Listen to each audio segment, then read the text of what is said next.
Aquí de nuevo, feliz de poder compartir con ustedes algunos conceptos, algunas ideas, particularmente para abonar a todo este tema de estética facial y las distintas miradas que podemos hacer y que las hemos ido abarcando en distintos videos.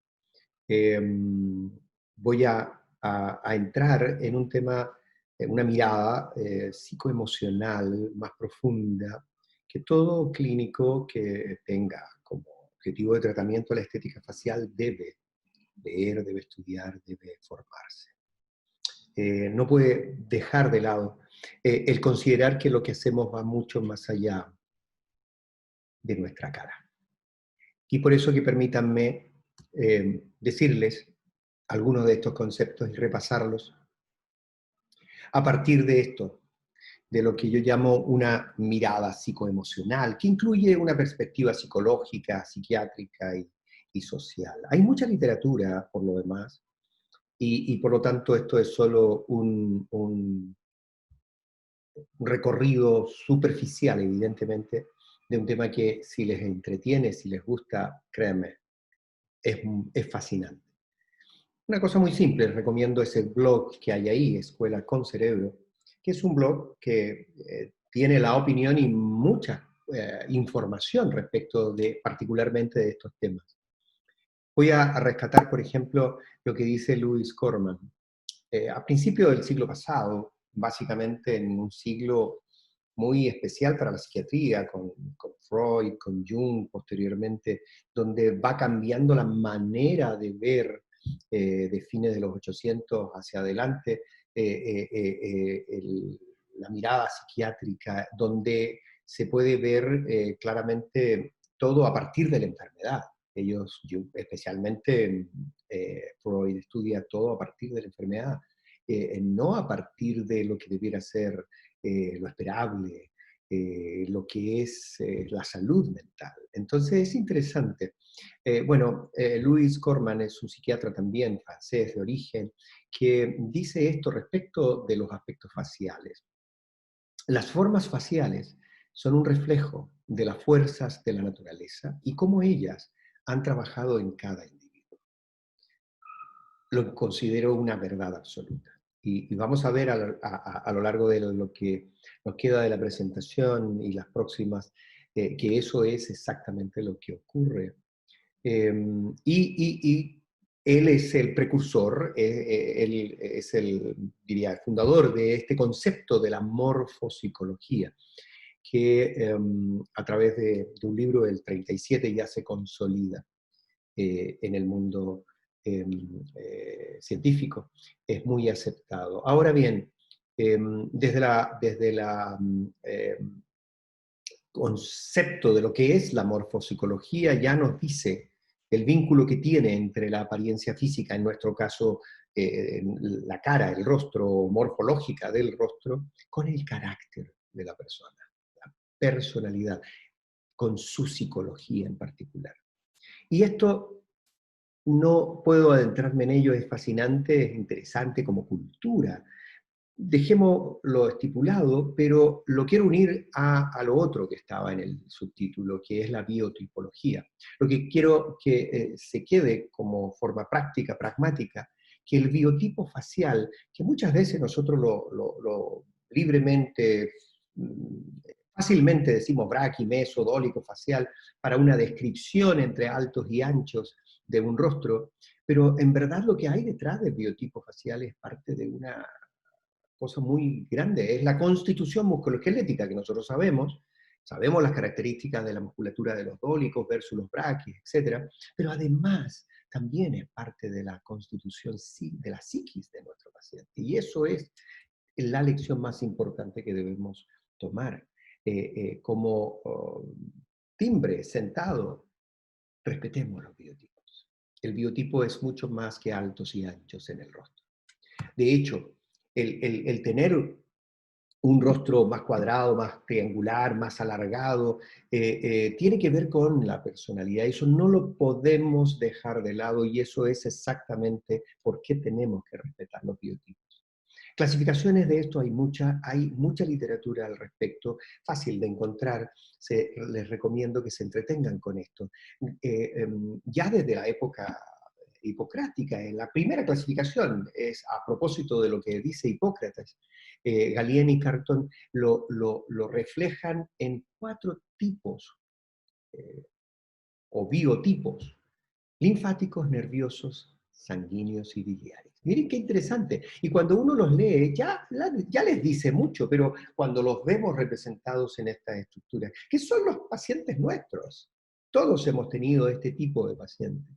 Pero lo que estamos viendo es la representación de un rostro que tiene por dentro muchísima más información. No podemos transgredir algunas de las barreras que nuestro paciente tenga por tratar de lograr algún objetivo estético en particular o algún cambio en particular. Y cuando ellos nos lo pidan, seamos cautos, seamos muy cautos. Ellos no tienen por qué tener el conocimiento, pero seamos cautos porque un retraído jamás va a poder ser un dilatado. En términos de personalidad, de carácter, de cómo enfrenta la vida. Claramente no podemos cambiar el rostro y dejar una disonía tan grande entre su personalidad y su rostro, porque ahí está la morfopsicología. Clasificaciones de esto hay muchos. Históricamente uno puede pensar en Viola o puede pensar en Sigu. Sigu es un gran escritor que se ve mucho referido y muchos autores posteriormente han tomado su formas de pensar, y él lo traducía en 4 tipos que después llegó a decir, llevémoslos a 3: braquitipo, longitipo muscular, digestivo, respiratorio, normotipo. Nombres hay muchos. Si uno quisiera hacer un resumen de tanta cosa, tendría que demorarse en varias diapositivas. Fíjense que esto representa en dibujos de la literatura, por lo demás, las 3 que se han dado como más concretamente, finalmente. Ahí tengo estas diferentes formas. La clasificación más local, más representativa de la cara, que de hecho a mí me enseñaron muchos años atrás en la facultad: temporal, maseterino, pterigoideo. Pero todo esto solo para decir, hay mucha información, mucha literatura, no podemos dejar de tener un concepto. El concepto fundamental es que si todos nosotros en algún momento nos hemos encontrado con estos 2 grandes extremos de biotipos, con estos 2 grandes tipos de pacientes, que podríamos decir en dilatados y retraídos, que es el dólico, ¿no es cierto?, y el pícnico, que son caracteres muy bien definidos por Cervantes en el Quijote de la Mancha. Y los hemos visto, nos hemos tocado con ellos y sabemos que entonces de lo que se trata es algo muy simple, muy concreto y pragmático. Como clínicos dedicados a esto, no olvidemos nunca que cuando estamos en presencia del análisis facial y especialmente en la planificación de lo que queremos hacer, respetemos los biotipos que van mucho más allá del alto y el ancho de nuestro rostro. Conversemos ahora qué pasa con el género. ¿Qué relación hay entre el género y las características faciales? ¿Debiéramos nosotros respetar uno respecto de otro? Bueno, BioFirst tiene claro el concepto. Patient first. El paciente siempre es primero. Y hoy día que vemos una tendencia a tratar de mezclar estos rasgos. Nosotros podemos enunciar los componentes masculinos y femeninos, claramente, y de hecho cada uno de nosotros tiene una representación de lo que le parece más un carácter femenino que un carácter masculino. Pero en la medida de que estas cosas tienen tendencias, estas características faciales representan realmente al individuo, tenemos que tratar de entender que habrá pacientes que buscan en sus cambios faciales el tratar de adentrarse a lo que verdaderamente son. Y todo esto de la cirugía transgénero tiene que ver con eso, es mucho más que una moda hermafrodita, es mucho más que algo que al paciente se le ocurre que podría querer. Esto es claramente algo que viene desde siempre, siempre ha existido. Y es la comunión del sentirse algo, un tipo de género y vivir otro. Y por lo tanto, es necesario. Y en el rostro, por ser la cara casi el carnet de identidad, decía uno de nuestros pacientes, de lo que somos, por cierto, nos va a tocar conversar con pacientes que buscan eh, un cambio que les ayuda a ser más lo que ellos sienten son por dentro. Entonces, hay que tener una mirada desde el aspecto psiquiátrico, una mirada sin pretender ir profundo, no somos especialistas, no nos corresponde, pero sí tenemos claro que es muy importante leer y enterarnos de lo que aparentemente está pasando en la psiquis de nuestros pacientes. Y para ello tenemos que recurrir, sin lugar a duda, a este señor, Sigmund Freud, que nadie ignora quién es Sigmund Freud, este neurólogo austríaco que nace a fines del 1800, pero su gran producción es en el siglo XX. Es tal vez una de las personalidades más intelectuales más importantes del siglo XX. Aunque vio todo desde la patología, desde la enfermedad, que es lo que aprendió de sus mentores. El padre del psicoanálisis tiene un montón de volúmenes de toda su obra, está en muchos volúmenes, y la verdad es que hace respecto de la belleza facial, mención solo en un par de hojas de algunos de esos volúmenes, y particularmente hay una frase que yo quiero comentar con ustedes ahora, porque es terrible, es realmente atroz. Eh, no por lo que dice, sino por lo que significa, y básicamente porque es muy cierto, porque él interpreta muy bien la psique humana cuando se trata de lo bello y lo feo. Dice que la belleza ha de asociarse con lo bueno y con lo malo. Miren, miren qué terrible conclusión, miren qué impacto para nuestros pacientes que no lucen como ellos quisieran o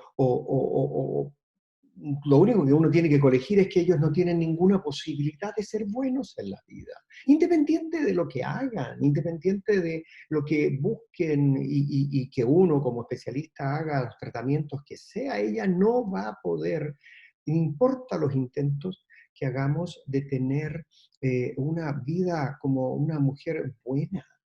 Porque la sociedad, porque la psiquis humana se va a encargar de demostrar y hacer que esta niñita viva llorando toda la vida, porque tiene una malformación, un síndrome de Apert, que le va a pasar la cuenta siempre independiente de lo que nosotros hagamos. Estos pacientes he tenido la suerte, el honor de poder tratarlos, pero no importa el resultado, siempre va a seguir siendo una niña que tiene rasgos sindromáticos y por lo tanto no puede sino ser generar expectativas en la gente de alguien que no es bueno.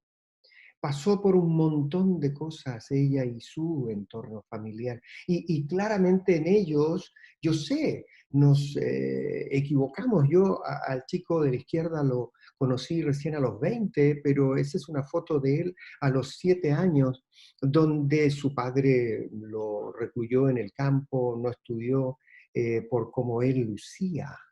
Y cuando viene a nosotros, viene a los 20 años, porque eso fue lo que se le dijo. Se le dijo en el servicio donde rescaté esa foto que tenía que esperar a tener crecimiento terminado, o sea, tenía que tener 18, 20 años para poder atender. Ese es un fracaso nuestro, eso es un fracaso como generadores de esa salud integral de lo que decimos dedicarnos. Ella es la foto de bebé y cuando yo la conocí y le hicimos un montón de tratamientos. Ella actualmente es bibliotecaria de la ciudad de Antofagasta, pero sigue teniendo, ¿no es cierto?, ese aspecto que hace que la gente, el ser humano, la asocie con algo no bueno. Las expectativas que genera este rostro es un problema. Yo creo que a mí me impacta mucho y por eso es que tenemos que entender que hay que ayudarlos a tiempo, hay que ayudarlos cuando ellos están generando su proceso de autoestima, porque eso va en el tiempo de crecimiento y desarrollo, es cuando son adolescentes, ahí la corteza prefrontal es la que está recibiendo toda la información y termina por desarrollar a esas edades, antes de que se dejen de crecer lo que va a ser su personalidad. Debemos entender nuestro rol en eso, independiente de las otras consideraciones que también hay que hacerlas respecto de estabilidad, recidivas, crecimiento, desarrollo, que lo vamos a atacar cuando corresponda. Ahora vamos a parar aquí porque ya llevamos 16 y algo minutos de una cápsula que debía haber sido cortita y ese es el plan. Lo vamos a seguir desarrollando en una visión o una mirada psicoemocional número 2 cuando hablemos un poco de sociología y psicología. Nos vemos en la próxima cápsula. Cuídense mucho.